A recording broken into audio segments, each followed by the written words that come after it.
Aha gene yakaladım. Mevla gönderdi. Gönderene kurban olun. Mevlam gönderdi. Yılmaz!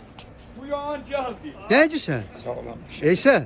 Eyvallah. Al koltuğun bir kolunu kaldırsana sağ kolu. Kaldır az. Ula oğlum yırtılmış orası. Henefi. Henefi hele gel. Az bir içeri girsene. Yılmaz abi bir içeri gir de. Hah bir poz ver bana. Şu yakışıklılığa bak maşallah subhanallah. Poşaların en yakışıklısı Yılmaz. Yo senden yakışıklı var. Bak gözlere bak. Gözlere bak. Şşt, utanma lan az bak. Şeye bak diyor. Henefi. Şu gözlere bak gözlere. Şeyi sattırıyor. Hocam nasılsın?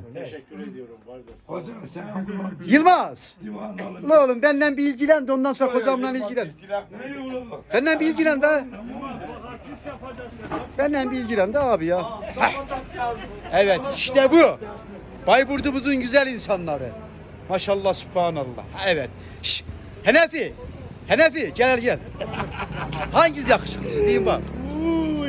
Hangisi yakışıklı? İnternet etmezsen yakanda kalır. Aslattan Henefi yakışıklı. Yakamızı bırak. Neye yakar bırakacağım oğlum? Ben seni Hep... kırar. Ama kilotu benim götümü cıvı. Lan sus! Henefi! Şşş! Ayıp olur pas vermiyor size. Dayı. Gelin kralın yanına bir gidelim gelin. Gel. Gel bir kralın yanına gidelim. Hanefi geç. Haydi bakalım Yılmaz. Haydi bak Gel.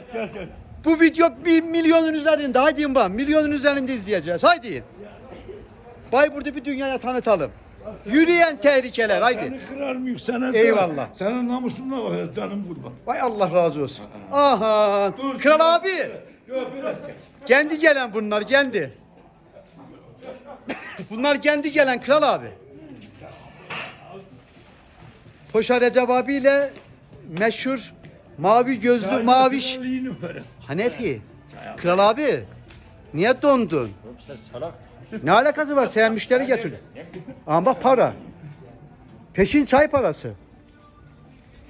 Bu niye geldi? Tamam verdik lan. Verdi Muhtarım saygılar. Yok parayı vermiş. Ne? Parayı çay vermiş. Yok kalk çaylarını ver. Esnaf ol esnaf. Çay vermiş. Şşş. Hayır. Çay Esnaf olsana Çay ya. vermiş kurbanım. Ha. Çay. Gülme niye gülürsen? Yok ölüm müydün ya? Az bir otursana ya. Ölür gidersen böyle kalacağım. O memeler neyle ya? Yılmaz. O memeler neyle ya? Karım emez. Vay neyle ya? Vay senin be.